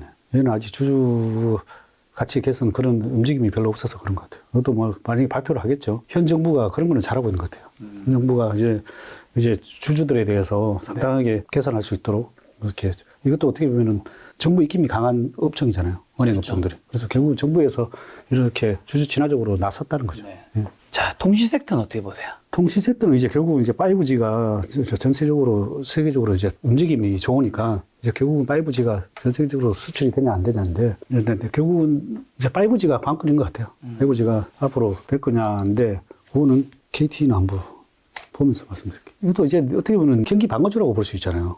경기 방어주라고 볼 수 있는데 경기 방어주라고 보니까 주가가 많이 하락했을 때는 제 같은 경우는 경기 방어주를 주로 팔아서 주식을 사요. 그래서 뭐 사는데 결국은 이제 5G로 이제 바뀌는 게 관건인 것 같아요. 5G로 하면서 모멘텀이 생기지 안 생기지는데 그게 뭐 좀 시간이 좀 걸릴 것 같아요. 자, 그럼 의료기기 섹터는요? 의료기기는 이제 저도 이것도 로봇하고 좀 연결이 될 것 같아요. 최근에 또 하나가 좋은 이슈가 나온 게 네. 한의사들한테 초음파 하는 걸 허용을 했단 말이에요. 전국 한의원이 15,000군데가 된다 그래가지고 그 15,000군데에서 초음파 기기를 이제 쓸 수밖에 없는 거죠. 그렇다면 거기에 대한 수요가 이제 급격하게 늘어날 수 있으니까 뭐 거기에 해외 업체 GE-Siemens가 있을 것이고 거기에 관련 부품 업체들 최근에 이렇게 부품 업체들이 많이 올랐어요. 그 다음에 물론 뭐 삼성에서도 뭐 삼성 메디슨인가 초음파 진단기 하고 있죠. 그리고 뭐 그런 거다. 그 다음에 의료기기 중에서도 앞으로는 이제 사람들이 수술을 뭐 최근에 보면 의사가 뭐라고 해야 되지? 수술을 왔다 갔다 특히 뭐 성액 같은 경우에는 수술을 이 방 저 방 옮겨가면서 사람을 해가지고 거의 뭐 죽기도 하고 뭐 그런 사례가들이 많이 생겨요. 이 수술도 결국은 앞으로 로봇이 하는 시대가 열리지 않겠나. 그래서 이 수술도 이제 로봇이 하는 중에 좀 우리나라에서 기술력이 있는 업체에 투자하면 괜찮지 않겠나 생각을 합니다. 뭐 몇 가지 업체가 있어요. 로봇 수술 기기 만드는 업체들 찾아보시면 괜찮을 것 같아요. 자, 화장품 섹터는요? 그것도 많이 참 아까 그 주식도 많이 떨어져 있는 것 같아요. 그래서 그것 중에 잘 찾으면 될 것 같고 화장품은 그러니까 결국은 이제 최근에 많이 떨어졌다가 중국이 리오프닝 한다고 해서 최근에 좀 급반등을 많이 줬어요. 근데 이게 궁극적으로 이제 이익적으로 개선이 될 거냐? 물론 어느 정도는 된다고 봐요. 근데 본질적으로 갈 수 있느냐는 잘 모르겠어요. 근데 어느 정도의 이제 개선 효과를 이제 예전에 영광을 찾기는 쉽지 않다. 예전에 이제 화장품 영광을 이것도 어떻게 한번 화장품 섹터가 그때 엄청나게 한번 갔었잖아요. 그렇죠. 그래서 그거는 한번 섹터가 크게 가는 거는 한 1, 20년은 기다려야 돼. 1, 20년 기다리기 때문에 지금은 이제 최소한의 이제 반등 정도는 줄 수 있는 구간이다. 그리고 리오픈이 되면서 반등을 줄 때 몰려 있는 사람들을 한번 뭐 빠져나올 수 있는. 그리고 뭐 물론 실적으로 어느 정도는 이제 망하지 않는 기업들은 살아날 수는 있겠죠. 그러나 과거의 영광을 찾지는 못할 것이다. 그렇게 보여집니다. LG생활건강 차트 한번 볼까요? 야, 엄청나게 해서 하락했죠. 170만 원 같은 게 지금 50만 원까지 하락했다가 그나마 그래도 많이 반등을 줬네요. 월봉상으로 보니까. 일봉상에서도 이제 최근에 이제 중국 리오프닝 된다고 해서 많이 올라갔고 근데 모양은 어쨌든 이렇게 된 소율령을 지금 만드는 거다. 중기적으로 보면 주봉상 하락 추세에서는 이제는 돌파를 했네요. 다행히. 이렇게 꾸준히 하락하는 거는 돌파를 해가지고 상승 추세로 돌아서고 있고 역회된 소율령으로 만들고 있고 역회된 소율령을 만들고 있는 과정 중에 있습니다.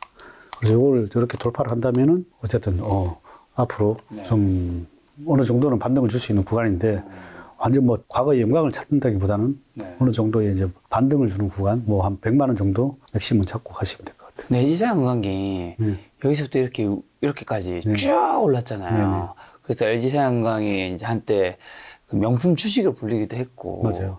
그 다음에 LG생활건강을 보면서 이 훌륭한 CEO가 있는 게 주가에 얼마나 좋냐 하면서 이제 그 CEO가 이제 차로 시작하신 분은 제가 기억가 차석용 대표님이었나? 그랬던 것 같은데 이게 이렇게 내려갔단 말이죠. 이거를 많은 분들이 이걸 보면서 그냥 LG생활건강 사도 안전하겠다 생각을 했는데 그게 아니게 된 거잖아요. 요런 어떻게 보면 반전의 전환점을 우리가 좀 눈치챌 수 있는 뭐가 있을까요? 이게 이렇게까지 꺾일 거라고 좀 말하신 분을 이 주가가 꺾이고 난 이후에는 많은 분들이 얘기하신 분이 있지만 꺾기 전까지는 그런 얘기 들어본 적이 없거든요. 없죠. 저는 이제 왜 아까 주가가 너무 강하게 오른 거는데 저는 쳐다도 안 본다는 게 그렇게 크게 한번 오른 거는 이게 얼마냐 저쪽 뭐 26,300을 하던 게 170만 원까지 올랐으면은 얼마야 이거. 한 50배? 그죠? 50배죠. 넘죠. 그죠? 70배 정도 되겠는데요? 뭐 그러니까 이게 엄청나게 올랐잖아요. 그래서 이런 것들은 어마어마하게 큰 상승을 한 거죠. 보통 제가 같은 경우는 일단 20배 정도, 10배에서 20배 오른 것도 크게 보는데 이런 대형주가 이렇게 크게 올랐다는 거는 엄청난 거죠. 그래서 이게 크게 올랐는데 이게 뭘 보고 이제 판단을 하느냐. 만약에 도망 나왔다면, 제 같은 경우는 요때 도망 나왔을 것 같아. 만약에 이 주식을 가지고 있었다면, 이때 빠져나왔을 것 같아. 이때면 얼마냐? 한 40. 만약에 장기적으로 만약에 끝까지 다 먹었다. 월봉상으로 봤을 때는 여기서 빠져나왔을 것이고, 그 저가가 얼마? 140만, 150만 원 깨졌을 때 빠져나왔거든요. 150만 원 깨졌을 때. 이렇게 제가 캔들상에서 했을 때 장악형이 있던 거죠. 캔들상에서 완전 장악형이 있던 거고, 월봉상에서. 그리고 추세선도 이렇게 상승하는 추세선상에서 이게 파동상에서 뭐 어떻게 보면은 이게 여기서 새로운 파동이 시작됐다고 했어도 크게 하나, 둘, 세 개, 5파동이 다 마감이 되고 이런 추세선을 또 깨졌단 말이에요. 그리고 일봉으로 보면 여기도 보면 여기 분리시 이게 매도 지표인데 여기서 보면 파란색 먹구름이 꼈단 말이에요. 먹구름이 꼈는데 이게 내가 여러 가지 지표로 만드는 건데 여기서 보면 먹구름이 끼고 그때부터 계속 하락을 했다는 거죠. 물론 뭐 단기적으로 반등 주는 수 있는 구간들은 나오긴 나오는데 이건 단기적인.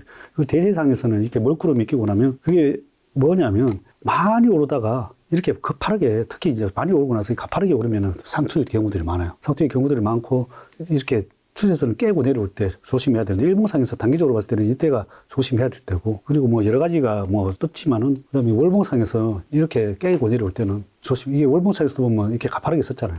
서고 나서 이렇게 떨어지고 그리고 이게 2만 6천 원인 게 뭐 170만원까지 갔으니까 하여튼 주식은 신기하게도 너무 많이 오르고 거기서 한번 큰 하락이 나오면은 그때가 이제 바닥에 나올 때가 그때가 상투일 때가 많아요. 뭐 만약에 이제 뭐 정말로 이제 나를 이때 못 팔았다 생각을 하신 분들은 이때라도 나와야 되는 거예요. 만약에 진짜로 못 팔았다면 그 자리에서 빠져나와야 되는데 이게 추세선상에서도 주봉상에서 깨지고 이 장대 음봉 대량 음봉이 나오면서 깨져버렸단 말이에요. 이게 추세선도 깨지고 이런 저항선 이게 대량 매물이 있는 자리도 깨져버리고 이런 자리에서 무조건 도망 나와야 되는 거죠. 그렇게 만약에 내가 여기서 못 팔거나 못 팔았다 그러면 여기서 빠져나와야 돼요. 이제 맥시멈 자리는 요 자리인데 요 자리에서 못 빠져나오신 분들은 이렇게 이제 고생을 하는 거죠. 그 다음에 못 빠져나오면 이렇게 해서 대세 엄청나게 고난이 아니라 아예 못 빠져나오는데 크게 오른 것들은 크게 오른 것들은 어느 정도가 돼서 내가 예전에 처음 주식 투자를 하고 30만 원까지 갔던 주식 내가 한 30배가 오른 주식인데 30만 원 갔던 주식을 10만 원에 팔고 나왔는데 그 주식이 결국은 한 2만 원까지 떨어졌었죠. 떨어졌다가 그냥 한 합병이 됐는데 그리고 계속 들고 있었으면 아마 더 엄청나게 손해를 봤었죠. 그래도 뭐 그랬는데 30배 오르고 나서 그랬으니까 크게 오르고 나면 그 섹터나 그 종목은 어떻게 보면 에너지를 다 하더라. 그렇게 보시면 될 것 같아요. 의류 섹터는 어떻게 보세요? 의류 섹터는 이제 OEM, ODM 하는 업체들 같은 경우는 작년에 같은 경우는 괜찮았죠. 이제 환율이 좋았으니까. 환율이 좋았을 거는데 이제 또 환율 때문에 지금은 별로 안 좋을 것 같아요. 당분간. 이렇게 의류 업종들은 이제 수출 OEM, ODM 하는 업체들 같은 경우는 그렇고, 물론 내수 관련해서 작년에 같은 경우는 이제 그렇게 뭐 골프 의류 같은 경우는 상당히 좋았고, 근데 지금은 이제 최근에 이제 골프 전문의들이 다 빠져나가면서 내가 무슨 매출이 많이 감소했다 그러더라고. 골프 의류도 좀 안 좋다고. 그렇죠. 안 좋아서 그 부분은 의류 쪽은 좀 케이스 바이 케이스겠지만 대부분의 이제 의류 쪽은 크게 안 좋을 걸로 보여져요. 지금 굉장히 여러 섹터 점검했는데, 그럼 이제 아까 전에 10배가 나올 수 있는 종목, 올해 꼭 사야 되는 종목, 이제 성장성 높은 종목에 대한 답은 주셨는데, 네. 그럼 지금 너무 굉장히 싸 보여서 지금 괜찮다, 여기 너무 저평가되어 있다. 어디 주식은 사실은 투자를 할 때 첫 번째가 내가 회사가 밸류에이션을 이렇게 버텨내는 게 밸류에이션이거든요. 그렇죠. 하락했을 때 이 밸류에이션이 싸냐 안 싸냐인데 근데 지금 보면은 하락장에서 가장 중요시 봐야 되는 게 보통 하락장에서 얘기하는 게 대부분 애널리스트들이나 뭐 이게 전문가들 나오셔서 무슨 얘기하죠? 무슨 얘기 PBR로 얘기하죠. PBR이 0.8대다, 0.9대다. 지금 성장주 올라갈 때는 뭐라고 얘기하죠? 멀티플이 어쩌고 뭐 PBR로 따지잖아요. 지금은 어떻게 보면 자산 PBR로 따지는 시대죠. 자산 가치로 따지는 시대다 보니까 지금 근데 특히 뭐 중소형주나 뭐 이런 것들 중에 자산 가치나 엄청나게 낮은 기업들이 많아요. 그 자산 가치가 그게 엄청 높다는 거죠. PBR로 엄청 낮다는 낮은 기업들이 많다 보니까 저는 이제 저런 자산주들, 사실 뭐 잘 조사해 보면은 0.1에서 0.2 이런 것들이 널려 있어요. 그래서 그런 것들 잘 찾아보시면. 자산주의 뭐 대표가 되는 예시 기업 좀 하나 정도만 뭐 말씀해 주시면. 이런 대한방직 같은 거, 대한방직 같은데 이거는 뭐 여러 가지 적대적인 M&A 이슈도 있고, 이런 이슈도 있고, 왜냐하면 사상 가치가 너무 높으니까 소액주들이 해서 경영진들의 뭐 비리나 이런 것들을 해서 뭐 적대적 M&A를 하려고 하는 업체도 있고, 그리고 사상 가치가 너무 높으니까 이제 소액주들이 타겟이 되는 거죠. 그리고 이런 뭐 또 외의 방림 이런 것도 그래서 타겟이 되니까 최근에 뭐 2,000원 하던 게 최근에 장이 안 좋은데도 불구하고 이렇게 많이 올라가는 거죠. 그때 자산 가치가 있으니까 이제 소액주들의 타겟이 되는 거예요. 타겟 사서 이거 어떻게 보면 올해는 M&A 장사를 그렇잖아요. 이런 것들이 적대적 M&A 하기 위해서 뭐 시주총을 열어서 뭐 이사진 교체를 시도를 하기도 하고 이 박림이나 대한망지 같은 경우에 이런데 이거 외에도 찾아보면 그런 회사들이 좀 있다는 거죠. 그런 회사들이 있으니까 그런 것들은 왜냐하면 이런 자산주들을 싸게 살 수 있는 주가는 많이 하락했으니까 싸게 살 수 있는 계기가 있으니까 그런 것들은 타겟이 되는 거죠. 뭐 그 중에서도 배당도 주는 기업도 있을 것이고 그럼 배당도 받고 이 자산주를 내가 싸게 사서 그러면 또 경기가 안 좋을 때는 그 자산주들이 빚을 발해요. 왜냐하면 현금이나 이런 것들로 내가 싼 것들을 적립할 수 있거든요. 다른 회사를 사건다든지 새로운 신사업을 투자를 한다든지 이런 계기가 되다 보니까 현금을 많이 들고 있는 자산주들은 또 타겟이 될 수 있다. 근데 제가 알기로 대표님이 생각보다 굉장히 엉덩이가 무거우시다고. 그러니까 어떤 종목 하나를 사면 굉장히 생각보다 오래 들고 간다. 제가 다른 분한테 들었는데 어쨌든 어떻게 하면 그렇게 오래 두고 갈 수 있을까요? 오래 두고 간다는 건 어떻게 보면 주식의 그 변동성을 잘 견뎌낼 수 있기도 할 텐데. 제가 제일 중요하게 생각하는 게 기업의 가치잖아요. 네.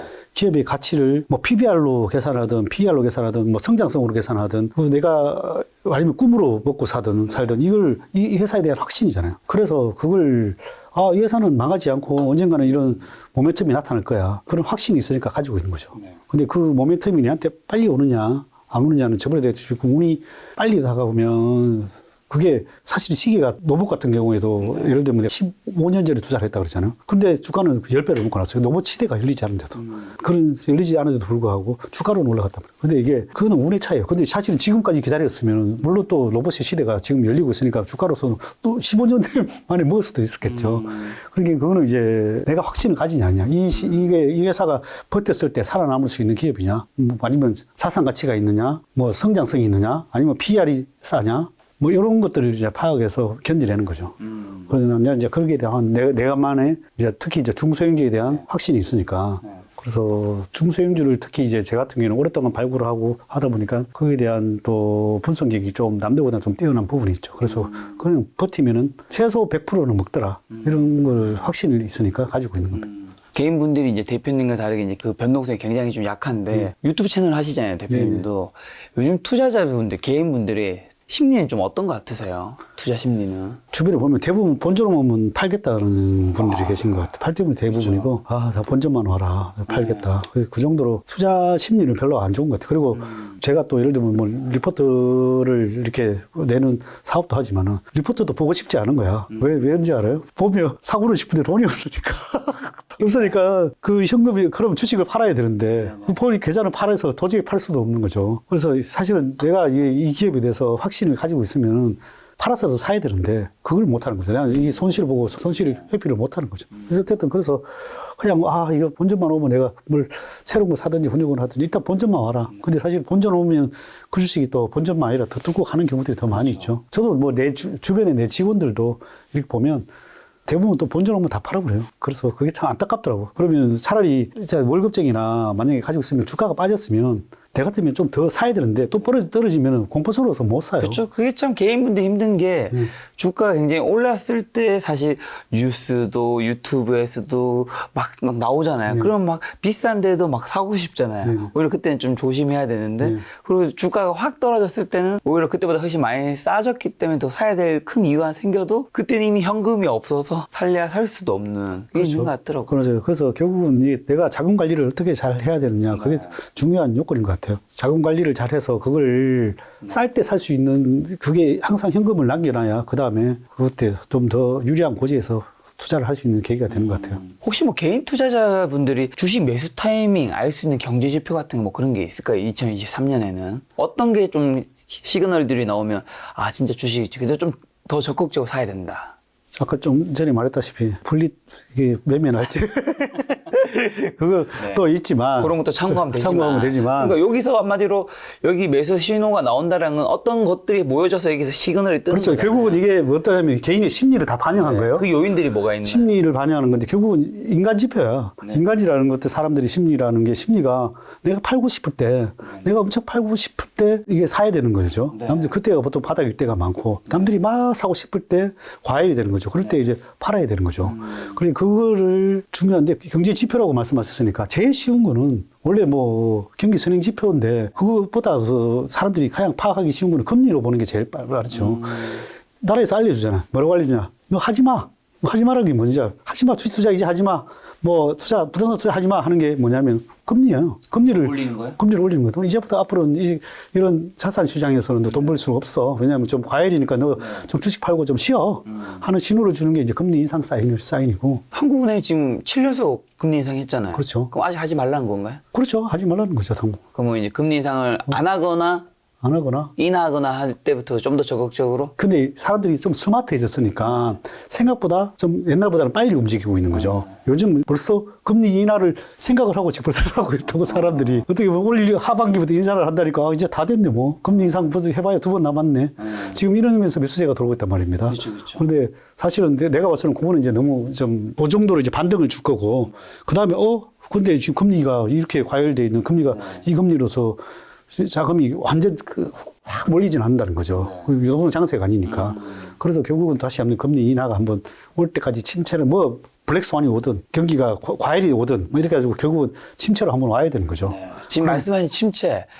2022년 작년 연말 한참 많이 났던 게 2023년 경기 침체 온다. 다들 조심해라. 현금 챙겨야 된다. 라는 얘기 많았는데 대표님이 이제 경기 침체 뭐 온다고 보시는지 그 다음에 어느 정도 강도? 제가 아까 차트로서 말씀드렸지만 그 과거로 봤을 때는 그렇게 뭐 크게 오지는 않는 거죠.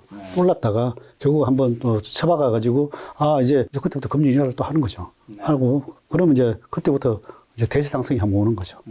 그럼 이제 그렇게 되는 게 아마 2023년 말이 될 수도 있고 24년이 될 수도 있고 그거는 제가 정확한 게는 모르겠어요. 어쨌든 그 5%에서 유지되는 시기에서 이 대세 상승은 나올 수 없다고 보는 거죠. 금리가 5%인데 뭐 그게 이렇게 유지는 될 수 있다고 생각을 해요. 어느 정도는. 그게 1년을 유지되든 그다음에 뭐가 되겠어요. 결국은 뭐 위기가 한번 오겠죠. 뭐 부동산이 뭐 터지든 뭐가 터지든 하나 터지겠죠. 하나 터지면서 한번 끊기겠죠. 뭐가 터지든지 터지면 끊기면 뭐 전쟁이 나든 뭐가 터지든 뭐 한번 끊기면 이제 그러면 내가 돈 풀어줄게 한번 쏴봐. 이런 또 시기가 사인을 주겠죠. 돈 풀어줄게. 그리고 그때 되면 이제 또 결국은 정권이 바뀌듯이 이 사이클로 바뀌어야 된다는 거죠. 사이클이 바뀌어야 대세 상승이 큰 장을 먹을 수 있는 거죠. 지금은 큰 장은 아니라는 거죠. 그래서 지금은 오히려 중소형주나 이런 데서 이렇게 순환매장은 올 거예요. 종목별로 순환매를 이렇게 올 수는 있으나 크게 대세 상승으로 가는 게는 쉽지 않다. 저는. 이제 곧 있으면 기업들 4분기 실적도 발표되잖아요. 어떻게 보세요? 보고서를 다 보니까 뭐 그렇게 다들 좋지는 않더라고요. 그러니까요. 그래서 뭐 좋지는 않으니까. 근데 이제 다들 예상을 하고 있으니까. 뭐 거기에 대한 충격은 별로 없을 걸로 보여지고. 그 다음에 이제 또 1분기 실적을 보겠죠. 근데 1분기 실적도 뭐 다들 뭐 그렇게 좋게 보고 있지 않으니까. 그건 또 예상을 하고 있으니까 뭐 덜 아플 거고. 그 대신 이제 올라올 수 있는, 그래도 케이스 바이 케이스니까 아까 뭐 내가 얘기했다시피 여행 섹터는 1분기에 잘 나올 수도 있는 거고 잘 나오는데 포진하고 있으면 되겠죠. 제가 듣기로 삼성전자 같은 경우는 어쨌든 그런 실적이든 뭐든 이런 것들이 굉장히 안 좋은 신호가 나오면 또 우리 주가 올라가. 주가는 오히려 그때부터 맞아요. 올라간다. 맞아요. 오히려 실적이 막 피크 칠 때는 맞아요. 이미 그때는 맞아요. 꺾인다면서 맞아요. 삼성전자는 실적과 매수를 조금 반대로 해야 된다고 하면서 지금이 그래서 올해가 삼성전자를 사기에 나쁘지 않은 시기일 맞아요. 것이다. 그건 맞아요. 이게 주식시장이 IQ가 2만이라고 그러잖아요. 주식시장이 IQ가 2만이라는 게 위에 보면 신기하게도 그걸 다 반영한다는 거죠. 그래서 그걸 어떻게 보면 제가 이제 찾는 여러 가지 뭐 지표 중에 하나가 물론 이렇게 뭐 사인도 주지만은 아니 약재가 나오는데 올라간다는 거 벌써 이 지표가 벌써 반영이 돼버린 것들 뭐 내년에 안 좋다고 적자 난다고 뭐 이러는데 주가 올라오는 벌써 다 반영이 됐다는 거죠. 그래서 그런 것도 그냥 막연하게 그것만 봐도 이거는 일단은 돌아섰구나. 벌써 시장은 다 그걸 반영을 시켰는데 됐구나. 주가가 벌써 어떻게 보면 빨리 반영을 시킨 거잖아. 뭐 반토막 난 거니까 뭐 14, 5만 원 하던 게 반토막 났으니까 7만 원. 그런 거 보면서 일단은 사람의 심리를 좀 역이용해야 된다. 그게 더 중요하지 않나. 지금은 어쨌든 대한민국도 저성장이잖아요. 그다음에 지금 고금리죠. 인플레이션 시대이면 사실은 2020년, 21년처럼 저금리도 아니기 때문에 증시가 뭐 그렇게 좋을 일은 별로 없을 수 있잖아요. 앞으로 한국 증시는 이제 올해뿐만 아니라 앞으로 좀 장기적으로는 좀 어떻게 될까요? 차라리 예를 들면 올해 같은 경우는 사실 우리가 주식으로 뭐 개인분들이 목표하는 투자 수익률이 10% 정도면 사실 은행에 맡기면 무위험 수익률이 한 5% 정도 되는데 굳이 리스크를 안 나가면서 5%더 벌기 위해서 안 하기 위해서 지금 은행 쪽으로 많이 가신 거잖아요. 저는 이제 그때 한 20여 년 주식을 해오다 보니까 네. 은행 금리보다 훨씬 뭐 계속 벌어왔는데 주식시장은 결국은 장기적으로 우상향한다는 거죠. 뭐 예를 들어 코스피로 다시 한번 들어가서 보면 네. 월봉으로 볼게요. 물론 이렇게 크게 오르고 옆으로 또 쭉 쉬었다가 또 크게 오르고 또 옆으로 또 쉬었다가 이렇게 갔다가 지금 최근에 크게 오르고 말이 크게 오르고 하락한 거잖아요. 또 옆으로 좀 쉬었다가 결국 또 가겠죠. 그러니까 결국은 장기적으로는 이게 우상향할 수밖에 없는 구조라는 거죠. 물론 뭐 왜냐하면 기업들이라는 게 계속 또 뭐 새로운 것도 생겨나고 계속 성장도 하고 이러다 보니까 그리고 특히 우리나라 특히 이제 사실은 이렇게 우리나라가 상당히 복받은 것 중에 하나가 산업 포트폴리오가 너무 잘 짜져 있어요. 특히 뭐 수출 뭐 주도형이긴 하지만은 이 포트폴리오가 전 세계에서 다 쓸 수밖에 없는 것들을 다 하고 있단 말이에요. 그렇죠. 반도체, 그래서 2차 전지, 제약 바이오. 그래서 거기에서 그래도 우리 엄청 근면 성실하니까 그리고 또 다른 나라에 가보시면 우리나라 한 사람이 특히 동남아에서 10명을 써야 돼요.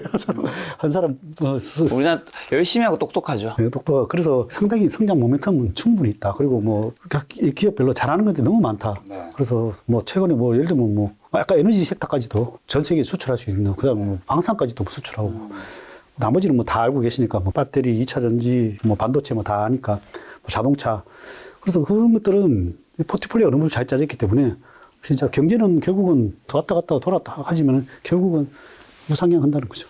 IMF 때도 이렇게 한번 꺾였다가 결국은 이렇게 크게 상승을 하고 요 상승장이 이렇게 나온다는 거죠. 네. 이렇게 지금 요 구간에 있는 거고, 그죠? 요 구간에 있으니까 요 조금만 참으시면 요 구간을 먹을 수 있다는 거죠. 요 구간을 기다리기 위해서 좀 기다려라. 좀 참으면은 이 큰 상승장은 또 먹을 수 있다. 지금 이 시점에서는 한국 주식, 미국 주식보다 더 매력적으로 보시나요? 저는 개인적으로 그렇게 보고 있습니다. 이유는요? 저평가됐잖아요. 그 미국 주식에 비해서 많이 저평. 물론 미국 주식이 나쁘다는 게 아니라 미국 주식도 뭐 사실 제가 잘 모르고 그때도 내가 보잉 하나 들고 있는데 보잉 같은 경우에는 또뭐 만들어서 그것도 리오프닝 주기도 하고 방산 주기도 한데 그 같은 경우에는 최근에서 신고가예요. 오히려 반대로 신고가이긴 한데 종목별로는 다르겠지만 많이 오른 것들이 애플은 그래도 많이 이렇게 지금 못 오르고 있잖아요. 반대로 못 오르고 있는 건데 이게 그것도 어떻게 많이 올랐으니까. 좀 쉬고 있는 거고. 이제 종목이라는데 뭐 섹터가 아무리 좋은 것도 있더라도 좀 많이 오르면 좀 쉬어간다.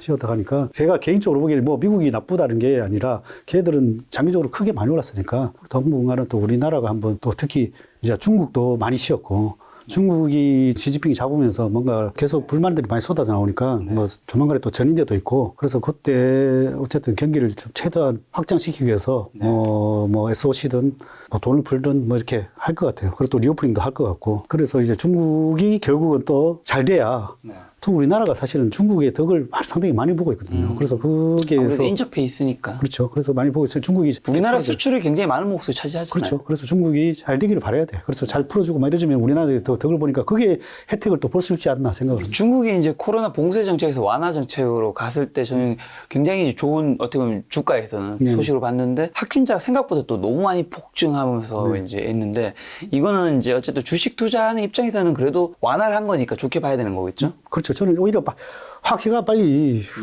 다 걸려가지고 한국도 빨리, 이제 코로나 다 걸리고 다 이제 걸리고. 다들 좀 괜찮아지신 맞아요. 것처럼. 그렇게 가는 게 맞지 않나. 진통은 있겠지만 그렇죠. 짧은 기간에 나도 한 뭐 6개월 정도 좀 고통이 있더라도 옛날에는 많은 분들이 코로나도 어떻게든 안 걸리려고 하셨던 것 같은데 요즘엔 다들 하시는 말씀이 다 걸려야 끝나는 것 같다. 맞아요. 그냥 맞아요. 이제. 안 걸린 사람도 결국 걸리더라고. 다 걸리고. 저 집에 안 걸릴 수 없어요. 맞아요. 이제. 그 중국은 자기 정권을 잡으려고 너무 오랫동안 막아놓은 거죠. 그래서 결국은 한번 짚고 넘어가야 될 문제라. 그렇죠. 어쨌든 뭐 큰 피해 없이 좀 잘 넘어갔으면 좋겠다는 생각이 드는데 자 그럼 마지막 정리하는 질문으로 오늘 진짜 많은 섹터랑 종목 여쭤봤었는데 종잣돈 한 5천만 원 개인 투자자분들 한 요 정도 돈으로 많이 투자하실 텐데 어디에 어떻게 좀 투자를 포트폴리오 짜면 좋을까요? 에로배우, 원로배우도 있었고요. 그렇죠. 뭐 중소형주가 원래 제 전공이다 보니까 중소형주나 자기가 잘 아는 거, 그다음에 PBR이 낮다든지, 그다음에 성장성이 있다든지, 아니면 PR 밴드가 좋다든지. 이제 그걸 보고 기다리든지 아니면은 뭐 자기가 계속 리포트라든지 이런 것들을 계속 열어보고 괜찮은 것들을 고르시든지 아까 뭐 텐비그를 뭐 어떻게 날 것들을 원하면 아까 여러 가지 뭐 섹터들 다 말씀드렸고 단기적으로는 앞으로 될 수밖에 없는 뭐 리오프닝주들이 좋아 보이긴 하고 그다음에 그게 실적으로는 어쨌든 올해는 실적으로 나오는 장세가 되지 않을까. 그다음에 아까 이제 M&A 시장도 얘기하고 M&A 시장인데 M&A 시장은 중소형주 리포트는 또 분리세 있으니까 분리세 보시면 참고하시면 좋을 것 같고 그리고 물론 대형주 리포트도 무료로 볼 수 있으니까 보시면 되고 그래서 중소형주를 각 테마별로 올해는 왔다 갔다 하는 장세가 될 것이다. 순환매 장세가 그걸 잘 골라서 운이 좋으면은 여기서 먹고 저기서 먹고 할 수 있고 그 중에서 어쨌든 특히 좀 주요하게 보시는 건 리오프닝이랑 이제 M&A 쪽에서 큰 몫의 이제 수익이 나올 수 있다. 자, 2022년 같은 경우는 사실 금리 인상이 그렇게 가파르게 할 거라고 생각한 사람이 거의 없었잖아요. 그러니까 그걸 예상하지 못했고 그걸 경계하지 못했기 때문에 굉장히 많은 전문가분도 틀리셨고 투자자분들도 많은 돈을 잃었을 밖에 없었을 것 같은데 2023년 과연 이제 올해는 우리가 좀 뭘 또 경계해야 될까요? 21년에 22년에 금리 인상이 그 정도 가파른 거를 예상치 못한 것처럼 23년에도 뭔가 있을 거란 말이죠. 우리가 뭘 좀 경계하고 있어야 될까요? 제가 말했다시피 주식이 올랐다 내렸다 올랐다 내렸다 결국은 내가 솔직히 예측하는 것도 사실은 뭐 내가 나름대로 예측했지만 이거 안 맞을 수도 뭐 충분히 있는 거죠. 그래서 무슨 또 뭐 무슨 세상에 무슨 일이 생겨서 또 폭락할 수도 있고 뭐 또 다른 데서 의무돼서 전쟁이 날 수도 있는 거고 뭐 블랙스완 같은 게 안 일어나는 법은 없잖아요. 그런 것들을 일일이 신경 쓰고 투자를 못 하는 거예요. 그래서 경계라는 게 사실은 나는 이제 투자를 하면서 그런 것들을 염두해 두고 투자해 본 적은 없어요. 그냥 내가 이 회사가 좋으면은 꾸준히 사다 보면 떨어지나 뭐 오히려 떨어지면 땡큐 좀 오르면 좀 줄이고 떨어지면 땡큐 이런 식으로 계속 하면서 지금 시향보다는 종목. 시황보다는 종목. 그래서 거기에 대해서 너무 경계할 필요는 없다. 그래서 대신에 내가 종목 선정만 잘하면 먹을 거는 충분히 나온다. 그래서 뭐 대신 시장에 대해서 나는 너무 이렇게 지금은 숲은 벌써 한번 크게 불이 한번 났으니까 이제 나무를 봐야 된다는 거죠. 그 나무를 잘 보면 충분히 먹을 수 있는 것들 많이 있다는 거죠. 그리고 뭐 특히 최근에 하락하면서 중소형주들이 너무 낮은 밸류에이션으로 떨어진 것들이 너무 많이 있으니까 그 중에서 하나 잘 찾으면은 큰 수익이 날 수 있다는 거죠. 그리고 오히려 뭐 시장과 상관없이 올라갈 수 있는 거죠. 지금도 보면 전혀 상관없이 올라가는 것도 올라가잖아요. 뭐 최근에도 뭐 예를 들면 뭐 중소형주이긴 하지만 뭐 로봇도 그렇고 뭐 등등 뭐 최근에 테마는 계속 돌고 도니까 그래서 중소형주 중에 잘 고르시면 100% 오르는 종목가 나올 수 있다고 생각합니다. 알겠습니다. 오늘 대표님의 이제 2시간 정도의 인터뷰 시간을 통해서 많은 분들이 그 안에서 좀 큰 몫을 수익 얻을 수 있는 종목을 좀 중소형주를 찾을 수 있는 시간이 되었으면 좋겠다는 생각이 들었습니다. 오늘 만난 손님은 슈퍼형의 배지한 대표님이었습니다. 지금까지 소중한 시간 함께 해주셔서 정말 감사합니다. 오늘도 김 작가였습니다. 고생 많으셨습니다. 감사합니다.